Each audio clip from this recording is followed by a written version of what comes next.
안녕하세요. 오늘도 사연살롱을 찾아주셔서 감사합니다. 얼마 전에 저희 시아버지께서 황혼이혼을 하셨어요. 첫 부인과 사별하고 재혼해서 17년을 살아오신 아버님이 칠순을 앞두고 내린 결정이었기 때문에 주변에선 말들이 많더라고요. 세상 떠날 날도 얼마 남지 않은 늙은이가 어지간하면 그냥 살지 그 나이에 무슨 부귀영화를 누리겠다고 이혼이냐면서요. 하지만 가장 가까운 곳에서 시부모님 내외를 지켜봐왔던 저와 남편으로서는 오히려 시부모님의 이혼이 늦은 감이 있다고 생각할 정도랍니다.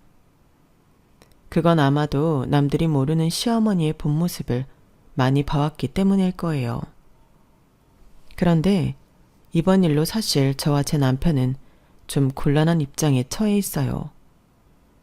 그건 바로 제 남편이 아버님의 친자식이 아닌 이혼당한 어머님의 아들이라는 것 때문이에요. 이런 경우 저희 부부 역시 어머님을 따라 아버님과 연을 끊는 게 맞으니까요. 하지만 이런 와중에 저희 부부가 아버님 댁에서 들어가 살게 되었으니 남들 보기엔 이상해 보일 거예요. 저희 부부도 이래도 되는 건가 걱정이 되긴 하니까요. 그럼에도 아버님 댁에서 살기로 한 건 아버님 부탁 때문이었어요. 사실 아버님이 진작에 이혼 결정을 내리지 못하신 것도 바로 저희 부부 때문이었어요. 어머님과는 당장이라도 헤어지고 싶었지만 저희 부부가 눈에 밟혀서 그러지 못하셨던 거죠. 그럼 지금부터 남들은 알지 못하는 저희 집안의 눈물겨운 사연을 들려드릴게요. 저희 엄마는 제가 15살 때 세상을 떠나셨어요. 그리고 1년도 채 안 돼서 아빠는 재혼을 하셨는데 그 상대가 저희 엄마 친구였어요. 제가 어릴 때부터 영주 이모라고 부르던 사람이었죠.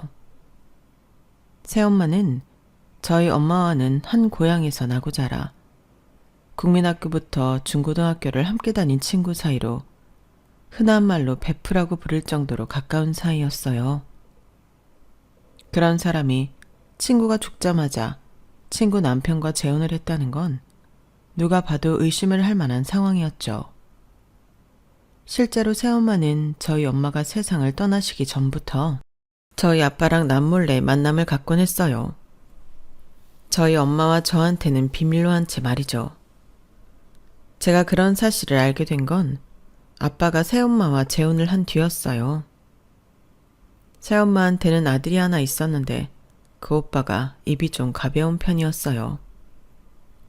아빠가 재혼을 하고 새엄마와 함께 저희 집에 들어와 살게 된 오빠는 그동안 제가 몰랐던 사실을 제게 고스란히 고자질해 주었어요.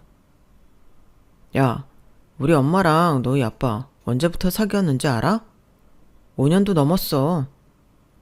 원래 너희 아빠가 니네 엄마랑 이혼하고 우리 엄마랑 재혼할 생각이었거든. 근데 너희 엄마가 암에 걸렸다고 하니까 보험금 욕심에 이혼도 미루고 기다렸던 거야. 넌 그거 몰랐지. 그러니까 나한테 잘해. 이 집에서 네 편 들어줄 사람 아무도 없으니까. 막말로 나랑 네가 싸우면 네 아빠가 누구 편 들어줄 것 같아? 당연히 내 편 들어줄 거라고. 왠지 알아? 너희 아빠는 너랑 네 엄마한테 정 떨어진 지 오래거든. 저보다 2살이나 나이가 많았지만 철딱서니가 없었던 오빠는 마음 내키는 대로 짓거렸어요. 그럼에도 불구하고 오빠한테 대들지 못했던 건 새엄마 때문이에요. 제가 오빠랑 말다툼이라도 하면 오히려 모든 걸 제 탓으로 돌리고 저를 이상한 애로 만들어버렸거든요. 새엄마는 저희 집에 들어와 살기 시작하면서부터 저를 눈엣 가시처럼 생각했어요. 어떻게든 저를 내쫓기 위해 말도 안 되는 이간질로 아빠와 제 사이가 멀어지게 한 거는 물론이고 저를 문제아이인 것처럼 만들어버렸어요. 제가 학교 성적은 별로였지만 교우 관계도 무난하고 나쁜 짓도 안 하는 평범한 학생이었는데 하루아침에 저를 도벽의 폭력적인 아이로 만들어버린 거예요. 제가 원치 않는데도 제게 자기 목걸이를 줘놓곤 아빠 앞에선 저를 도둑으로 몰더라고요. 아빠가 불처럼 화를 내자 옆에서 눈물까지 짜며 저를 감싸는 첫 생쇼를 하는데, 와, 그 행동이 너무 역겨워서 하마터면 토할 뻔했다니까요. 여보, 혜민이를 용서해 주세요.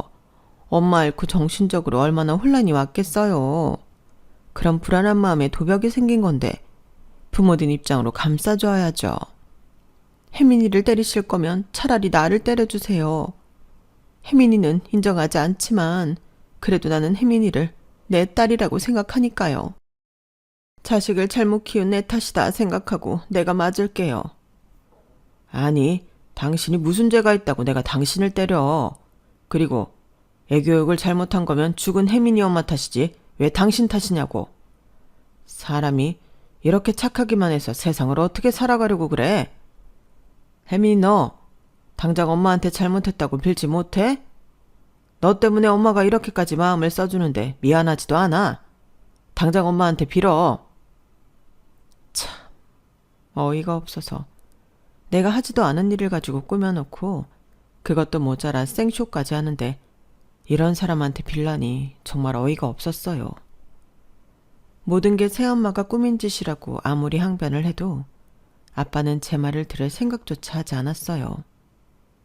당시 아빠한테는 저라는 존재는 아예 없는 것 같았어요. 그날 저는 끝까지 새엄마한테 사과하지 않았고 그 일로 한동안 용돈이 끊겼어요. 차비가 없어서 학교까지 걸어 다녀야 했지만 그래도 마음은 편했어요. 이런 일들은 이후에도 수없이 벌어졌고 그러는 사이 저는 집안에서 문제아로 낙인 찍혀버렸죠. 새엄마는 자기 아들한테는 학원에 개인 과외까지 아낌없이 지원을 해주었지만 저한테는 그 어떤 것도 해주지 않았어요. 제 성적이 안 좋았던 게 꼭 그것 때문이라고는 할 수 없지만요. 집안에서 어디에도 마음 둘 곳이 없었던 만큼 저는 학교에서도 마음을 붙이지 못했어요. 내 인생은 우울하고 엉망진창으로 망가져 있는데 부모 사랑받으며 행복하게 사는 친구들을 보면 자꾸 화가 나고 나와 비교를 하게 되는 게 싫어서 친구들과도 점점 거리를 두게 되었거든요. 그러다가 저랑 비슷한 처지인 친구들과 어울리게 되었는데 소위 말하는 비행 청소년들이었죠. 요르르 몰려다니면서 돈을 뺏고 모여서 담배를 피우고 술도 마시는 아이들이요. 저는 담배도 피울 줄 모르고 술도 마셔본 적 없었지만 그 무리에 들어가기 위해서는 뭐라도 해야 했어요. 그래서 하루는 애들과 함께 하굣길에 자리를 잡고 저희 또래 아이한테 돈을 뺏으려고 했는데 그때 운명적인 만남을 갖게 된 거예요. 바로 미래의 제 남편을 만나게 된 거죠. 당시 남편은 저랑 같은 고등학교 1학년 학생으로 저와는 동갑이었어요. 학교 수업을 마치고 혼자 집에 가다가 저희 무리와 마주치고 만 거였죠. 남편을 으슥한 골목으로 끌고 온 저희 무리는 갖은 욕설을 퍼부어가며 공포스러운 분위기를 조성했어요. 이 정도 하면 어지간한 학생들은 있는 돈 없는 돈 다 털어주고 갈 텐데 남편은 눈 하나 깜빡 안 하고 버티더라고요. 결국 참다 못한 저희 쪽 오빠 하나가 남편한테 주먹을 휘둘렀는데 순식간에 남편한테 제압을 당해버렸지 뭐예요. 마치 영화 속 한 장면처럼 남편은 정광석화처럼 달려들어 오빠의 멱살을 쥐고는 공중에서 한 바퀴 크게 휘돌려 바닥에 내리꽂았어요. 올림픽에서나 볼 법한 유도 한판승 장면이었죠.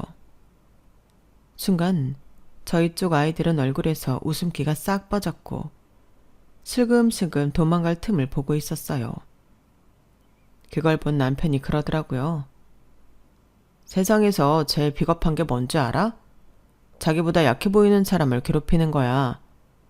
우르르 때로 몰려다니면서 뭐라도 된 것처럼 무스대니까 좋냐?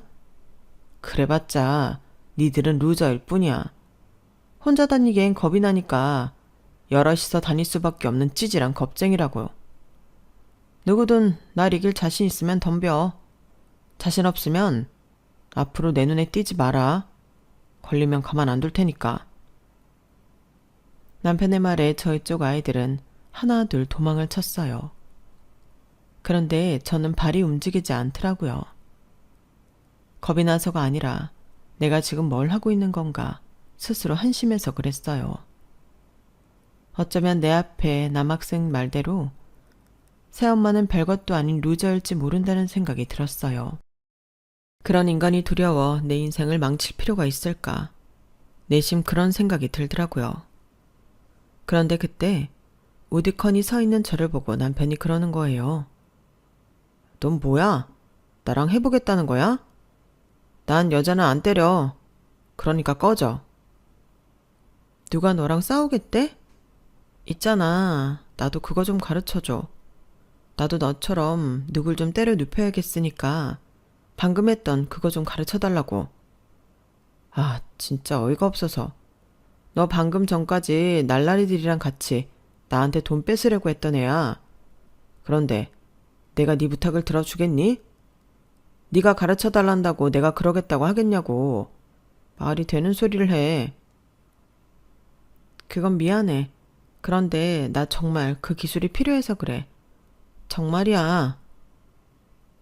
남편은 다짜고짜 유도 기술을 가르쳐달라고 떼를 쓰는 저를 보고 황당했는지 입을 떡 벌리고 서 있었어요. 그래서 어떻게든 마음을 돌릴 생각에 제가 처한 상황을 주저리 떠들었어요. 두서없이 떠들긴 했지만 요점은 이거였어요. 나를 괴롭히는 새엄마랑 새엄마 백만 믿고 툭하면 나를 때리는 오빠한테 제대로 한 방 먹이고 싶다는 얘기였죠. 한참 제 이야기를 듣고만 있던 남편은 저를 빤히 바라보다가 한마디 했어요. 내일부터 방과 후에 옥상으로 와. 1분이라도 늦으면 그냥 갈 거야. 걱정하지 마. 어차피 난 할 일도 없으니까. 종례 끝나면 바로 달려갈게. 그렇게 저는 미래의 내 남편한테 유도를 배우게 되었어요. 제대로 된 유도를 배우겠다는 건 아니고 상대를 내동댕이 칠 수 있는 기술 딱 하나만 제대로 배우겠다는 생각이었죠. 그런데 당장 기술을 배우고 싶었던 제 마음과 달리 남편은 쓸데없는 걸로 시간을 끌었어요. 운동장을 몇 바퀴나 돌게 하거나 빈 교실에 앉아서 그날 배운 국영수 교과서를 읽게 하거나 영단어를 외우게 하는 등 유도와는 전혀 상관없는 것들로 말이에요. 처음엔 남편 비위를 맞출 생각에 잘 짜랐던 저였지만 일주일쯤 지나니까 더는 못 참겠더라고요. 그래서 한마디 했더니 남편이 그러는 거 있죠. 너 바보냐? 네가 니네 새엄마를 매칭으로 넘긴다고 뭐가 달라지겠어. 네 새오빠한테 한판승 딴다고 네 인생이 뭐가 달라지겠냐고.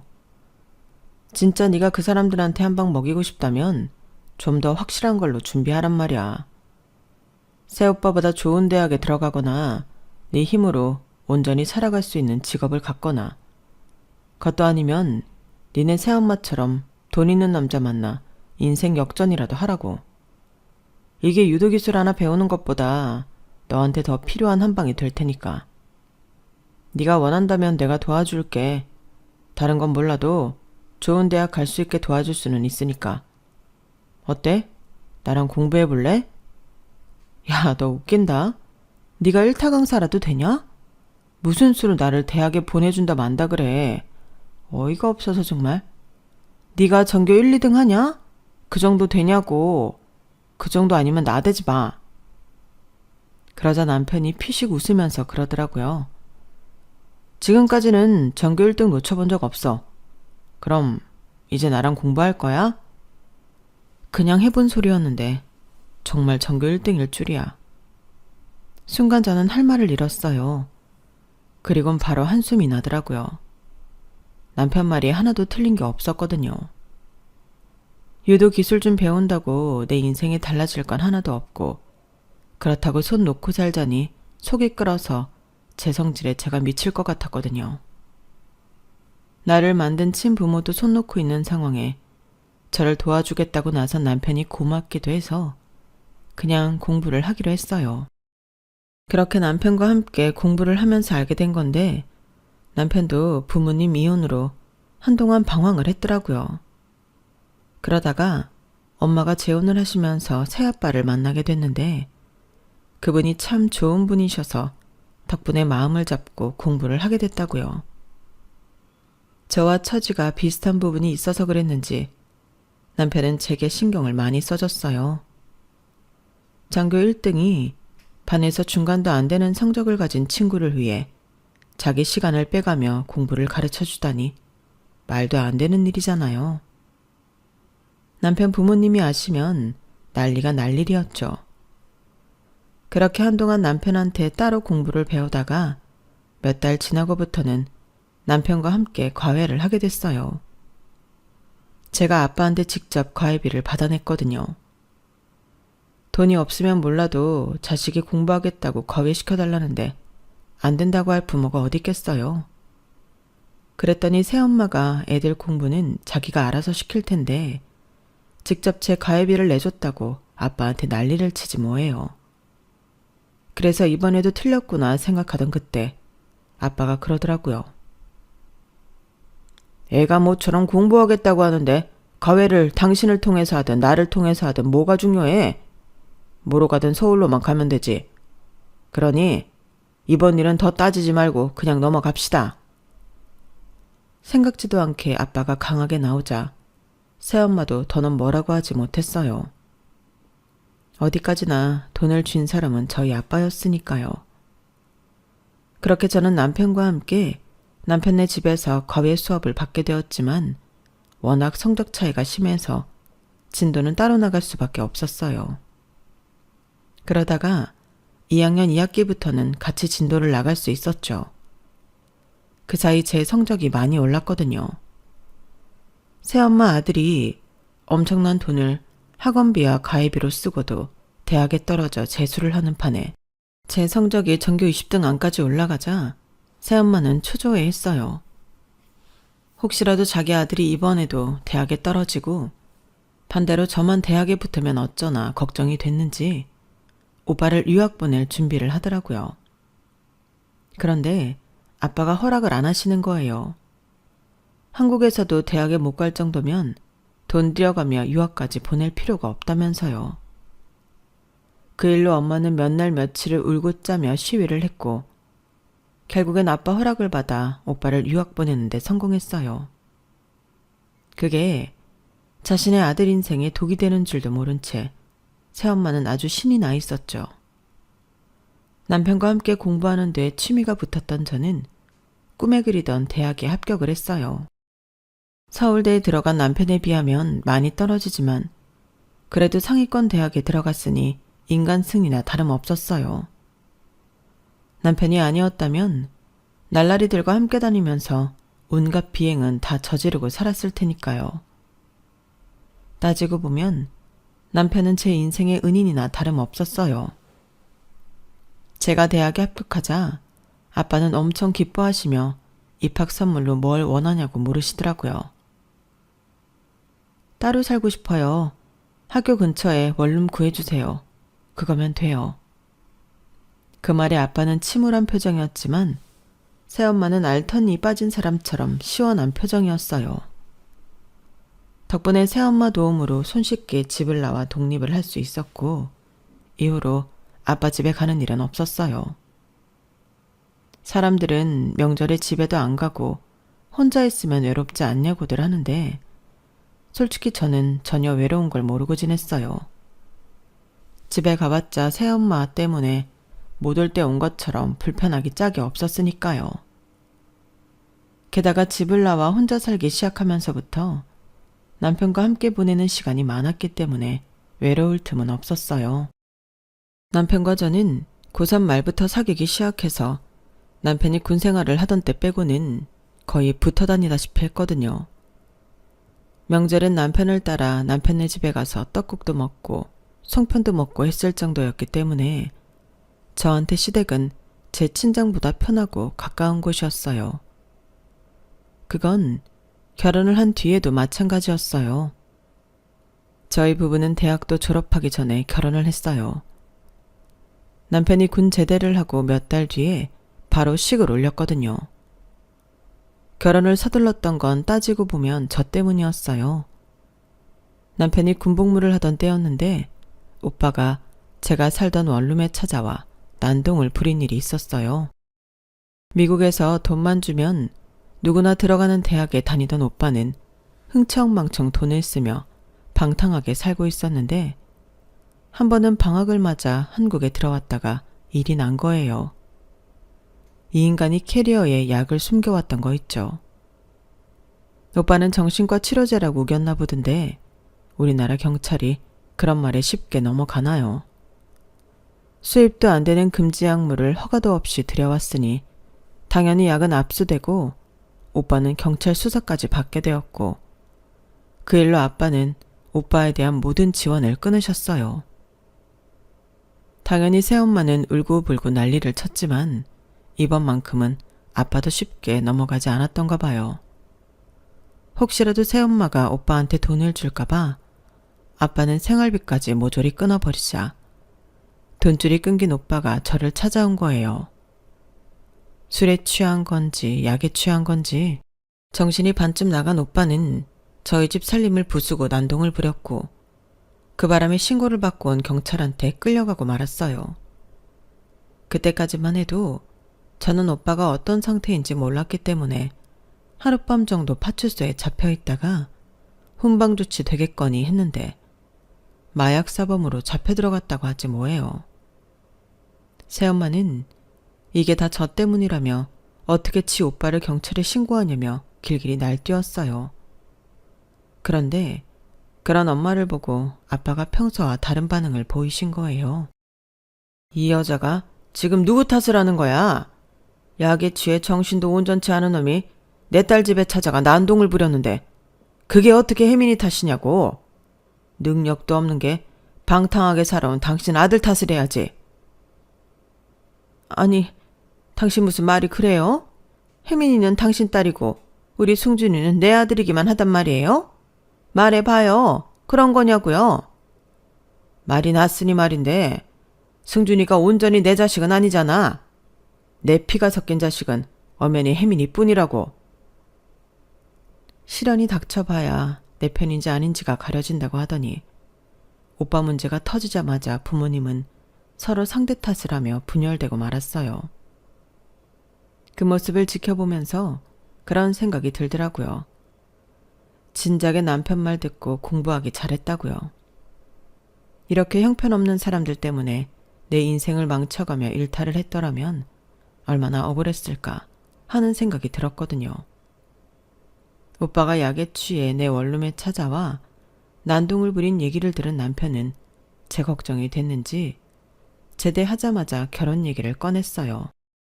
그리고 몇 달 뒤 번갯불에 콩 구워 먹듯 바로 식을 올리게 되었죠. 제 결혼식에는 새엄마와 오빠는 오지 않았어요.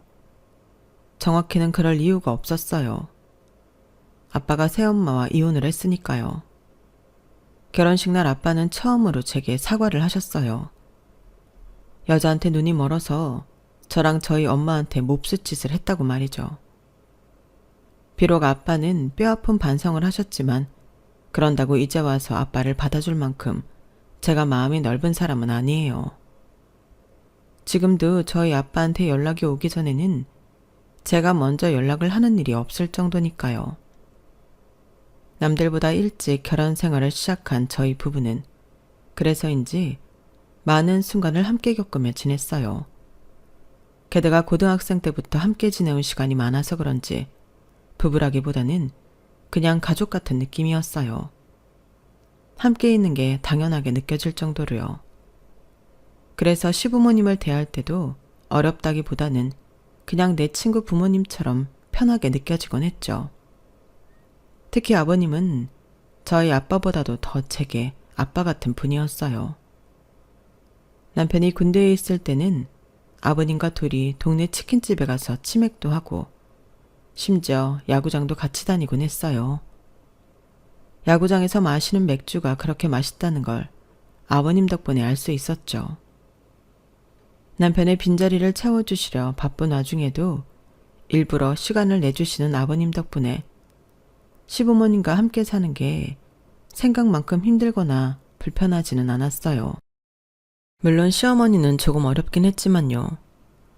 결혼 전에는 그저 친한 친구 엄마로 생각했기 때문에 깊게 생각하지 않았던 부분들이 고부지간이 되고 나니 하나둘 보이기 시작했거든요. 몰랐는데 저희 어머님이 꽤나 사치가 심한 분이시더라고요. 게다가 돈에 대한 욕심이 있으셔서 아버님 모르게 주식 투자도 꽤 하시는 것 같았어요. 저는 따로 주식 투자를 하지는 않지만 저희 어머님의 투자 방식이 많이 위험하다는 정도는 알 수 있었어요. 어디서 그런 정보를 얻어오시는지 모르겠지만 분석에 따른 투자가 아니라 말 그대로 투기성 투자를 주로 하시더라고요. 그래서 어머님께 그런 식으로 주식 투자를 하시면 위험하다고 말씀드렸는데 그 말이 기분 나쁘셨던가 봐요. 예, 어디서 건방지게 시어머니 하는 일에 훈계를 하니? 네가 주식에 대해 알면 얼마나 안다고 그러냐고. 어머님, 제 말이 기분 나쁘셨다면 죄송해요. 다만 제가 강의 시간에 배우기론 그런 식의 투자는. 그러자 어머님은 제 말을 뚝 자르며 화를 내셨어요. 어머머? 야, 네가 경영학과를 다닌다고 뭐가 되는 줄 아는 모양인데 그래봤자 대학생일 뿐이야. 내가 주식 투자를 하루 이틀 해온 줄 아니? 너 따위 애송이한테 잔소리 들을 사람 아니라고. 내 아들이 하도 부탁하길래 불쌍한 거 집에 들였더니 아주 어른 상투를 잡으려 드네. 건방 떨지 말고 네 할 일이나 해.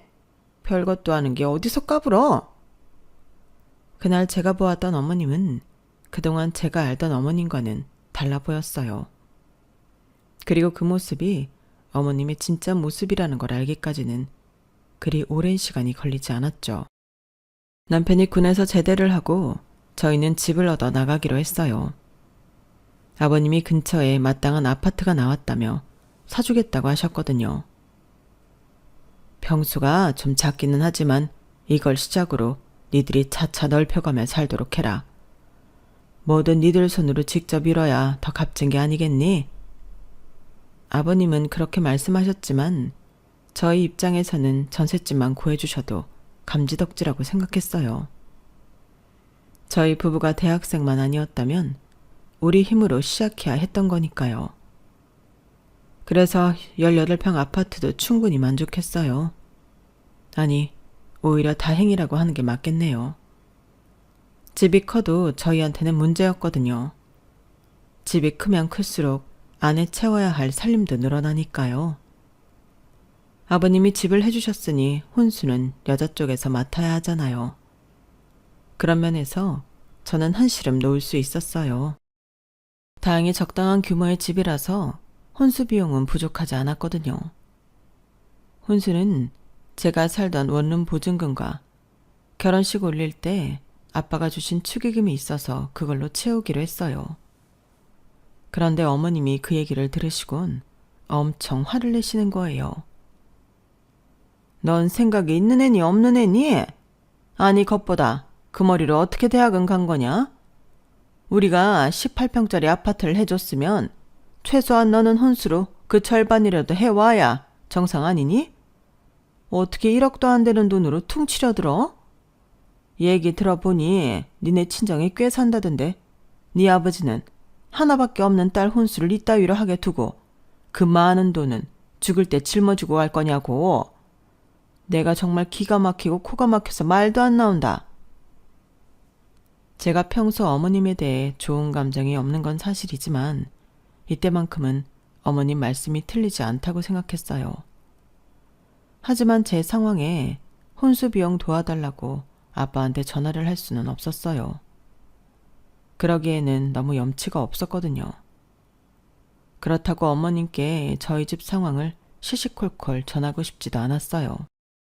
죄송합니다. 대신 제가 진석이보다 먼저 사회생활을 하게 되니까 생활비는 제가 감당하겠습니다. 예, 그건 당연한 거야. 니들이 결혼한 순간부터 부모 손을 떠난 건데 그럼 생활비도 우리한테 받으려고 한 거니? 너 정말 뻔뻔하게 그지 없구나.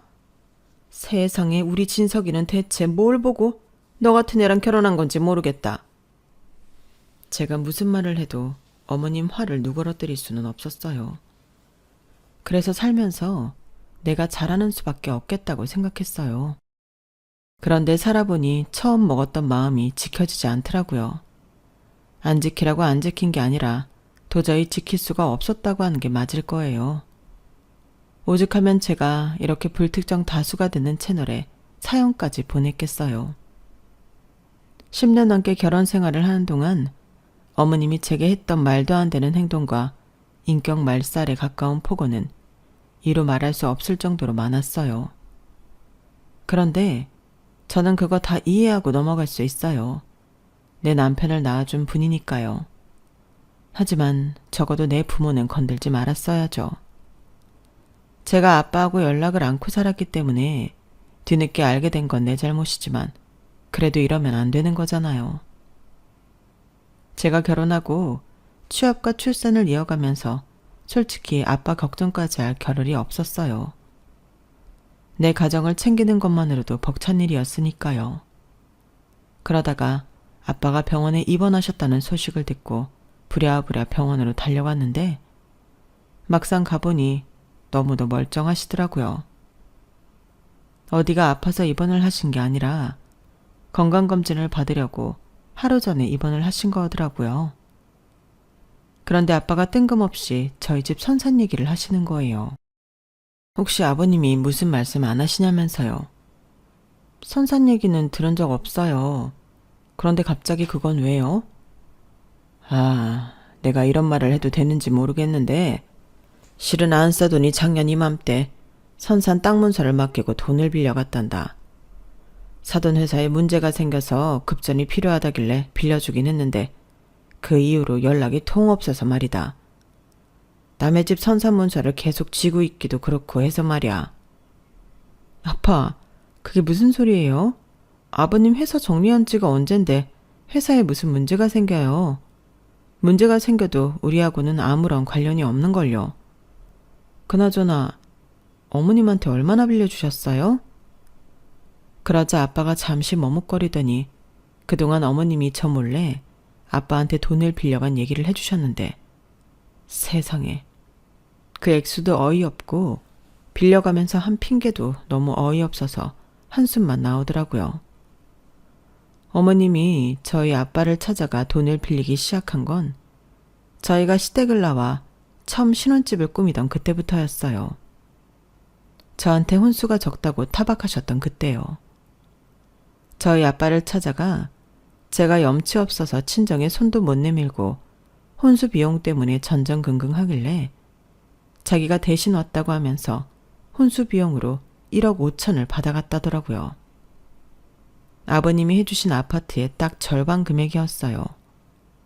그 후로도 적게는 100만 원부터 많게는 수억까지 수시로 돈을 빌려가셨고 그래놓고 이자는커녕 원금도 제대로 안 갚았다는 거예요. 그러다가 작년 이맘때 선산문서를 맡기고는 3억을 빌려가셨다네요. 아니, 그 많은 돈을 다 뭐하느라 빌려간 건지 알 수도 없고 그걸 왜 우리 아빠한테 빌려갔는지 그 이유도 도무지 모르겠더라고요. 그래서 일단 이번 주 주말이 아버님 생신이라서 시댁에 가니까 그때 직접 물어보고 돈을 받아오든 하겠다고 했어요. 그리고 그 주 주말 남편은 퇴근하고 시댁으로 오기로 하고 저는 학교 시간에 맞춰 딸아이 학교에 들러 픽업을 해서 시댁으로 갔어요. 시댁에 도착해보니 아버님 혼자 집에 계시더라고요. 어머님은 백화점에 가셨다고 했고요. 그래서 준비해간 음식을 꺼내 일부는 냉장고에 넣고 갈비찜은 냄비에 옮겨 담고 있었는데 양념이 식탁에 떨어진 거예요. 그래서 식탁에 놓여있던 물티슈로 닦고 있었는데 언제 돌아오셨는지 어머님이 저를 보시고는 버럭 소리치시지 뭐예요. 야, 물티슈가 한 장에 얼만데 그걸로 식탁을 닦니? 걸레는 뒀다가 어디 쓰려고? 하여간에 요즘 애들은 돈 귀한 줄을 몰라요. 너 우리 진석이가 벌어오는 돈도 그렇게 헤프게 쓰는 거냐? 애 키우고 살림한다고 일도 그만뒀다더니 일도 안 하는 주제에 남편 월급만 축 내고 사느냐고. 어떻게 된 게 결혼한 지 10년이 넘도록 넌 나아진 게 하나도 없니? 내 아들만 불쌍하지. 이렇게 개념 없는 여자를 만나 뼈 빠지게 고생만 하고 살다니. 그 말을 듣는데 우라가 치밀어서 저도 한 소리 하고 싶었어요. 하지만 아버님 생신이라서 좋은 날 큰 소리 내지 말자 생각하곤 꾹 참았죠. 그런데 어머님 손에 명품 로고가 선명하게 찍힌 쇼핑백을 보니 생각이 달라지더라고요. 크기를 보니 지갑이나 구두는 아니고 분명 백인 것 같았어요. 저 브랜드 백이라면 최소 500만 원 이상은 할 텐데 그런 고가의 백을 턱턱 사들고 오는 사람이 고작 물티슈 한 장 썼다고 저를 낭비벽 심한 사람 취급을 하는 걸 그냥 넘길 수만은 없더라고요. 아니나 다를까 그날 어머님이 사온 백은 700만 원이 넘는 거였어요. 말로는 아버님 선물 사러 갔다고 하더니 아버님 선물은 기껏해야 3, 40만 원 하는 선글라스고 자기 걸로는 그의 20배 되는 백을 사온 거였죠. 그래놓고 누구 보고 돈 귀한 줄 모른다고 타박을 하는 건지. 그리고 저런 백을 살 돈이 있으면 우리 아빠한테 빌린 돈부터 갚아야 하는 거 아니에요? 남의 돈 빌려 쓴 사람은 고기도 숨어서 먹으라고 하던데 어쩌면 자기가 돈 빌려 쓴 사람 딸 앞에서 저렇게 당당하게 돈 쓰는 걸 보이는 건지 정말 이해가 안 됐어요. 그래서 처음엔 어머님께 조용히 선산 땅 문서에 대한 얘기를 물어볼까 했던 계획을 바꿔 아버님께 직접 말씀드리기로 했어요. 생신 케이크 커팅에 이어 식사까지 마친 뒤 저는 아버님을 모시고 서재로 들어가 제가 준비해간 종이를 건네드렸어요. 거기에는 그동안 어머님이 저희 아빠한테 받아간 돈의 내역과 아버님 명의의 선산 땅 문서에 대한 것까지 죄다 적혀 있었죠. 그걸 본 아버님은 금방이라도 얼굴이 터져버릴 것처럼 발갛게 달아올랐어요. 평소 인자하시던 아버님 모습은 온데간데 없이 사라진 그 모습에 저도 몰래 흠칫 놀라게 되더라고요. 잠시 뒤 아버님은 나직한 목소리로 조만간 이 돈은 저희 아빠를 찾아가 전해드리겠다고 하시고는 늦었으니 그만 돌아가라고 하셨어요. 그날 밤 저는 집에 돌아오자마자 남편한테 어머님이 그동안 우리 아빠를 찾아가 버린 짓에 대해 남편한테 다 털어놓았어요. 그러자 남편은 충격을 받았는지 한숨만 푹푹 쉬며 화를 참느라 무척 힘들어 보이더군요. 일단은 아버님 부탁도 있고 해서 아버님의 결정이 있기 전까지 우선 기다려보기로 했어요. 그리고 다음날 아침 어머님한테 전화가 왔는데 다짜고짜 욕설을 퍼부으시며 모든 게 제 탓이라고 화를 내시더라고요. 그래, 다 늙은 시부모 이혼시키고 나니까 이제 속이 시원하니? 너랑 니네 아빠 때문에 내 인생 개박살나는데 어쩔 거야? 위자료도 한 푼도 못 받고 맨손으로 쫓겨나는데 너 어쩔 거냐고. 당장 네 시아버지 찾아가서 이혼 못하게 말려. 안 그러면 나도 내 아들 너한테서 뺏을 테니까. 그동안 저 몰래 저희 아빠한테 돈 뜯어간 것에 대해 미안한 마음을 갖기는커녕 이런 상황에도 모든 걸 내 탓으로 돌리고 적반하장으로 나오는 어머님을 보니 무언가 치밀었어요. 그래서 그간 참았던 말을 쏟아내버렸죠. 어머님은 끝까지 남의 탓을 하시네요. 어머님이 왜 이혼을 당했는지 정말 몰라서 그러세요? 저랑 저희 아빠 사이를 이용해서 10수년간 돈 뜯어가고 그것도 모자라 아버님 선상까지 담보로 잡히신 부분이 누구신데 남의 탓을 하세요? 제가 사돈한테 돈 뜯어먹었습니까? 제가 내 남편 집안 선산 팔아먹었냐고요. 창피한 줄 아세요. 그리고 똑똑히 말씀드리는데 저희 아빠한테 빌려간 돈 그리고 혼수비 명목으로 가져간 돈까지 이달 안에 갚으세요. 안 그러면 바로 소송 들어갈 테니까요. 남의 돈이 얼마나 무서운 건지 제대로 알려드릴 테니까 앞으로 남은 인생 두 다리 뻗고 편히 살 생각 마시라고요. 결국 어머님은 아버님과 이혼을 하면서 위자료 한 푼 못 받고 집에서 쫓겨나고 말았어요. 아버님께서 어머님께 줄 위자료로 저희 아빠한테 그간 어머님이 뜯어간 돈을 갚아주셨거든요. 당장 살 곳이 없어진 어머님은 하는 수 없이 자신이 사모았던 명품백과 장신구 등을 팔아서 월세 원룸을 구하셨어요. 이후로도 몇 번이나 저희 집에 찾아와 자기 좀 받아달라고 애원을 하셨지만 그러고 싶지 않았어요. 저도 저였지만 특히 남편이 그러길 원치 않았거든요. 그러던 차에 아버님이 저희를 부르셔서 합가를 하면 어떻겠냐고 물으시더라고요. 내가 네 엄마랑 재혼을 하게 된 건 사실 진석이 너랑 정이 들어서 그랬던 거다. 너희 엄마가 우리 집 일 하겠다고 널 데리고 왔을 때 너를 보고 얼마나 놀랐는지 모른다. 죽은 내 아들을 보는 것 같았거든. 아내와 아들을 하루아침에 잃고 나서 나는 살고 싶은 마음이 없었다. 그때 너랑 네 엄마가 내 집에 오지 않았다면 나는 이 세상에 없었을지도 몰라. 그 고마움에 네 엄마가 어떤 사람인지 알면서도 참고 살았던 거다. 어차피 죽을 목숨이었던 날 살린 게 너랑 네 엄마니까 그 정도는 참고 살아야지 했던 거지. 그런데 선상까지 팔아먹었다는 소리를 듣는 순간 더는 안 되겠다는 생각이 들더구나. 거기엔 내 부모 형제뿐만 아니라 죽은 내 아들 무덤도 있으니까. 그래서 이 나이에 이혼까지 했던 건데 요즘 들어 내가 너희 엄마를 버린 건지 내가 버려진 건지 모르겠더구나. 이 커다란 집이 너무 황량해서 도무지 살고 싶은 마음이 안 들어. 너희 부부한텐 염치 없는 부탁이다만 이 집에 들어와 살면 안 되겠니? 그동안 늘 당당하고 굳건한 모습만 보이시던 아버님이 한순간에 무너져 내리신 걸 보자 저도 남편도 마음이 편치 않았어요. 아버님은 제게 있어 친정 아빠보다도 더 아빠 같은 분이셨으니까요. 그래서 남편과 상의 끝에 아버님 댁에 들어가 살게 되었어요. 아파트 생활을 하다 보니 층간소음 때문에 늘 깨끗 발로 집안을 다녔던 아이는 잔디 깔린 마당도 있고 하루 종일 뛰어다녀도 뭐라고 하는 사람이 없어서 너무 좋아하더라고요. 좋은 건 저도 마찬가지였어요. 큰 집 청소하기 힘들다고 아버님이 도우미 아주머니를 불러주시기 때문에 청소 걱정 없이 살 수 있게 되었거든요.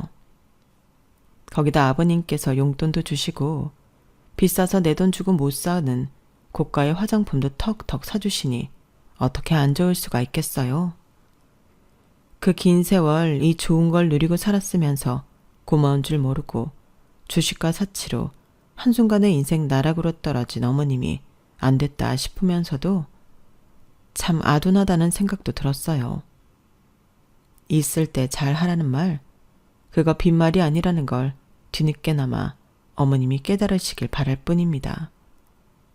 지금까지 제 사연을 들어주셔서 감사합니다. 들어주신 모든 분들의 하루하루가 행복하시기를 바랍니다. 여러분, 사연 댓글에 응원과 현명한 조언 부탁드려요.